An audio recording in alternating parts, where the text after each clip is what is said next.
Popculturezone.com is your go-to online comic shop focusing on hot new comics and incentive variants, CGC graded keys, and tons of other pop culture inventory including toys, statues, and other collectibles, all available at competitive prices.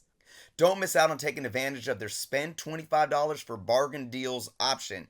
How does this work? Simply add $25 of product to your cart and receive special deals and discounted prices on countless other inventory. Pop Culture Zone ships all over the US, and for anyone buying raw comics, they offer the flat rate shipping charge of only $5.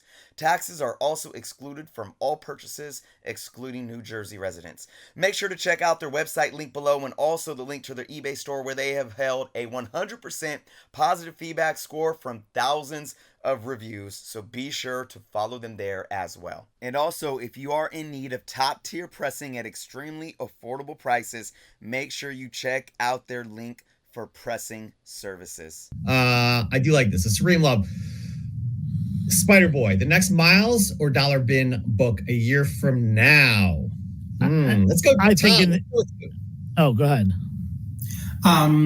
Really, I think that it all depends on the writers. Actually, that's to me. I mean, I always read comics for the stories and for the art. So, of course, and it's actually for the creators to make this character a memorable character. So if there are, especially with Spider-Verse and stuff like that, there's a million new characters coming every week. So it's going to be the next one, the next big one. I don't know. I mean, Miles wasn't for a long time until it was, and until it was accepted for the public. And that, to me, it's because good writing and because it had the editorial staff behind it to say, even though it had a backlash from the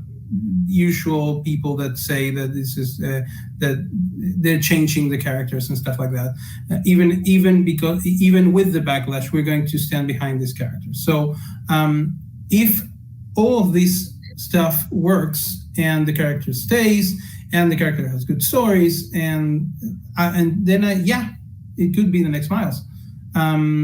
I don't know why do we need a next Miles, having Miles, but that's the thing. You're always creating characters. I would love to have characters that are a little less derivative from established characters. That's something I would like to have, some characters that maybe having stuff to do with Spider-Man, but not necessarily be like, Spider-Boy. But that's my take, and it only depends on the creators, to me. Absolutely. Yeah. Who wants next? I'll go. I mean, I don't think it's going to be a dollar bin book. I also don't think it's going to be the next Miles. Reason why I don't think it's going to be the next Miles is it's very hard to be the next Miles. It's 1 in a million. The reason I don't think it's going to be a dollar bin book is it wasn't super, super highly ordered because we didn't know ahead of time. There was the Dan Slott tweet that said, like, hey, you might want to order this book. But I'll tell you, every comic shop in the area sold out before they opened. So I don't think that they're not just readily sitting there. And people are going to want this book because it is a first appearance, even if the character is not really anything, because it is a spider character. I also want to touch on something that Tom said, and now I forget what it was that he said. So let's go to Chris and come back to me in a minute. Well, yeah, I mean, I like what both of you guys said. Tom, absolutely. First off, before I kind of piggyback what Tom was saying, though, Joe, no. To answer your question, outside of if it's going to be a dollar bin book, the next Miles, absolutely not, because there will never be a next Miles. Even Miles wasn't the next Peter Parker. Miles is Miles. Yeah.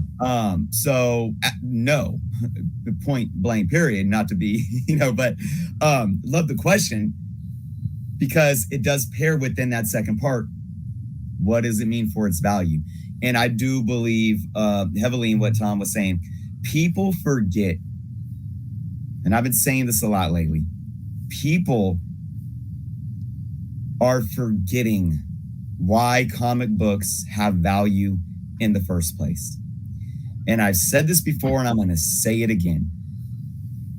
I remember going through all of what I went through as a teenager in my life, and comic books didn't even exist at that point. Then I had kids, and Spider-Man movies came out, and I went to those movies, and I was like, wow, that Spider-Man was my favorite superhero growing up. My comic books were at my parents' house at that point in the time, like in my old closet. And I remember going over there one day like, oh, I want to get my comic books out. Then when Spider-Man 3 came out, or when it was coming out, and I knew the black suit was going to be there, and Venom, that time I brought all my books back to my house.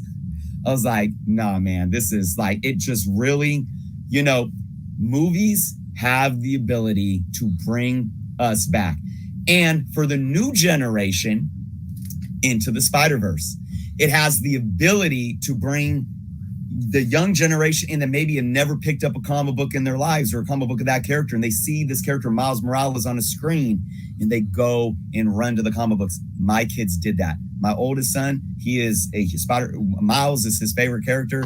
After we came out of that movie, I was taking him to the comic book store to get Miles books. So I'm not taking away what movie hype or movie spec can do for comic books. It's real. But I can't just sit here and sum it up without speaking on the fact that we live in a FOMO society right now that even in this economy continues to blow my mind whenever something ridiculous pops up. I mean, this is my favorite example to use. We were already in the downturn of the economy and of the comic boom, the COVID boom, when Frogman showed up and She-Hulk, and a dollar bin book was selling for over $20. Yeah. So we forget that comic books are valuable because of the characters on the pages and the stories that are told about those characters. So I believe wholeheartedly with what Tom said.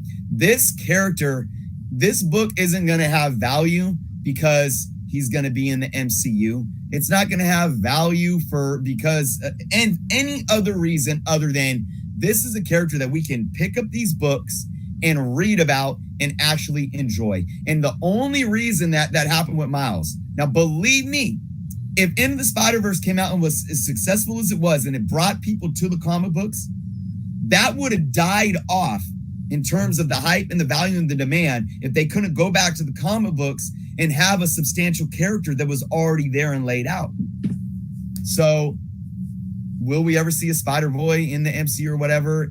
We might, but if we do, it's going to be FOMO hype for the most part. We know how that works. Announcement, casting, trailer, movie or show, boom. So again, I truly do believe that this character has to do something. I agree with Joe. I mean, I don't think this book will ever be a dollar book.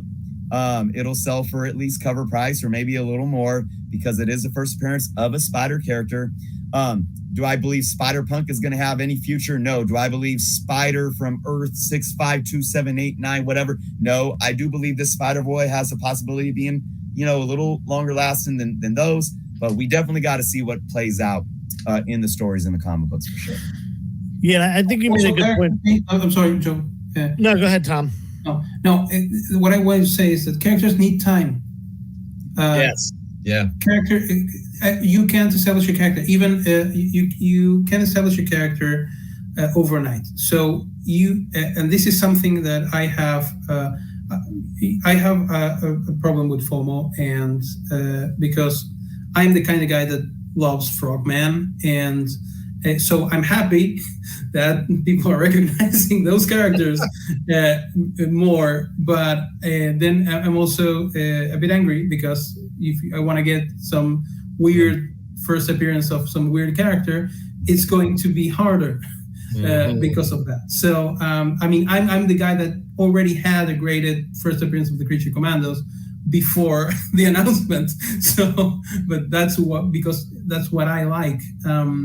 But characters need time to develop, need time to find a correct voice, a correct set of writers and artists to bring them to light. Some characters just show up, and the first time they appear, they're already great. They already have what it takes. And some characters take some more time to find them. And someone mentioned Spider-Gwen, and that's I think that, or Ghost Spider, and I think that's a great example. First time she appeared, it was like, it was like a good idea for a reversal, but it wasn't going to go anywhere. But then the character found a voice, found a voice, and found a place to be in the continuity, and I think that's what every character needs to do. If a character doesn't earn their spot through great stories, then it's not going to maintain FOMO value. That's to me, comic books are stories, and that's all there is to it. I love what you said there, especially coming from a writer's perspective. You got to this character has to grow and develop, right? It's not like boom, you put it in the pages and then everybody, it's going to resonate with everybody. It grows and it develops. And I have to say, I'm intrigued by this Spider-Boy because I love these types of stories. The Sentry, I don't know if everybody read The Sentry in the audience or you guys here, where this character always existed, but you never heard of him until he was in, his first appearance. The same thing is what they're kind of doing with Spider-Boy. I'm interested to see where this goes, right? Nobody remembers Spider-Boy. So the origin of Spider-Boy is coming up next month, Edge of Spider-Verse #3. I'm excited to read that. I want to learn about that. I want to see where this goes.